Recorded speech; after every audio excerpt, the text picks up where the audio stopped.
सकते हैं। सबसे पहली स्टेज क्या है? Petition for winding up. Winding up की पिटीशन सबसे पहले। वाइंडिंग अप की पिटीशन कहां से आएगी? कौन कौन से ऐसे सर्कमस्टांसेस हैं जहां कंपनी को बाय कोड वाइंड अप किया जा सकता है, जहां कंपनी खुद स्पेशल रेजोल्यूशन पास करके कहते हैं कि हमने वाइंड अप होना है बाय कोड? क्यों करेगा ऐसा कोई? हम क्यों स्पेशल रेजोल्यूशन पास करेंगे कि वो अंकल आए और हमें वाइंड अप करें? मेंबर्स को एक दूसरे पे ट्रस्ट नहीं रहा, मेंबर्स को कंपनी की मैनेजमेंट पे ट्रस्ट नहीं रहा। मैंने मेंबर्स कहते हैं कि अब इस कंपनी को बाय कोड वाइंड अप कर दिया जाए तो ही बेहतर होगा, अदरवाइज नहीं होगा। तो क्या क्या रीजंस हो सकती हैं? कंपनी स्पेशल रेजोल्यूशन पास कर ले। वाइंडिंग अप बाय कोड में सबसे ज्यादा है कि आपको यही वाला सेक्शन पसंद है कि कौन सी रीजंस पे कौन कौन अप्लाई कर सकता है वाइंडिंग अप के लिए। तो ये बहुत इंपॉर्टेंट है, ये जो स्टेप 1 है ये सुपर इंपॉर्टेंट है, इसमें बड़ी अहम बात है।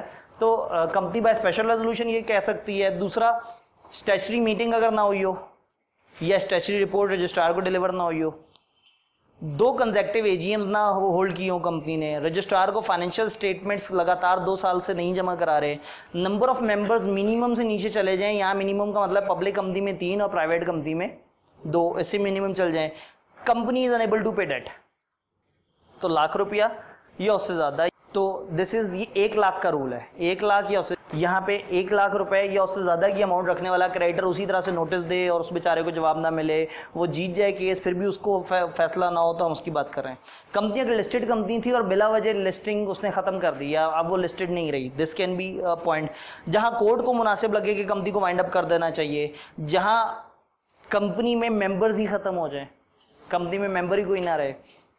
सोल बिजनेस कंपनी का लाइसेंस एक्टिविटी है।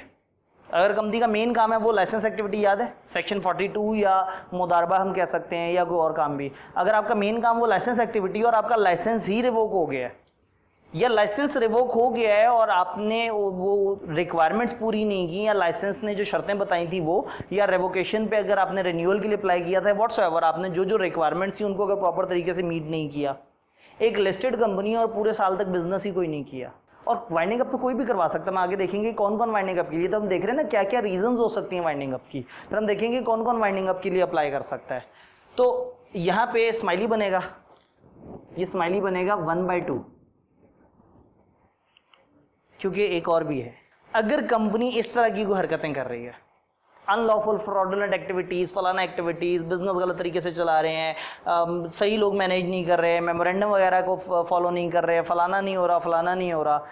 अब अनलॉफुल किसे कहेंगे? अनलॉफुल तो कुछ भी हो सकता है, तो उन्होंने नीचे अनलॉफुल को भी डिफाइन कर दिया। उन्होंने कहा कुछ ऐसी एक्टिविटीज जो कि आवाम से खामखा डिपॉजिट्स इनवाइट कर रही होंगी, आवाम को मुख्तलिफ स्कीमों में फंसा रहे होंगे, पॉन्जी स्कीम्स वगैरह, पिरामिड स्कीम्स। हाँ, तुमने 6 बंदों को बेचना है, उसने मजीद 6 बंदों को बेचना है, उसने मजीद 6 बंदों को बेचना है, और ऐसे करते करते एंड पे जो सबसे एंड वाले लोग हैं वो बहुत ज़्यादा हैं, सबसे एंड पे जो लोग हैं वो बहुत ज़्यादा हैं, उससे ऊपर थोड़े से कम है, उससे ऊपर थोड़े से और कम है, और सबसे ऊपर एक आध बंदे से ही काम शुरू हुआ था, और एंड पे एक बहुत बड़ा फ्रॉड करके भागना पड़ता है, क्योंकि वो हमेशा नए आने वाले लोगों से पैसे लेके पुराने लोगों को पैसे दे रहे होते हैं। तो अल्टीमेटली इस तरह की अगर आप हरकतों में हैं तो भले वो लॉफुल हैं, हम उसको बाय लॉ अपने लॉ में कहेंगे कि वो अनलॉफुल। तो अगर कंपनी इस तरह की स्कीमों में, इस तरह की उल्टी सीधी हरकतों में, इस तरह की डिपॉजिट टेकिंग में इन्वॉल्व हो जाए, कोई और एक्टिविटी जो कि एससीसीपी ने कहा हो कि ये इलीगल है या गलत है या इमोरल है या पब्लिक पॉलिसी के अगेंस्ट है, तो अगर आप इस तरह की किसी एक्टिविटी में हो तो उसको भी वो अनलॉफुल एक्टिविटी कह सकते हैं। तो अगेन इन दोनों पेजेस को बड़े अच्छे तरीके से याद कर लेना है।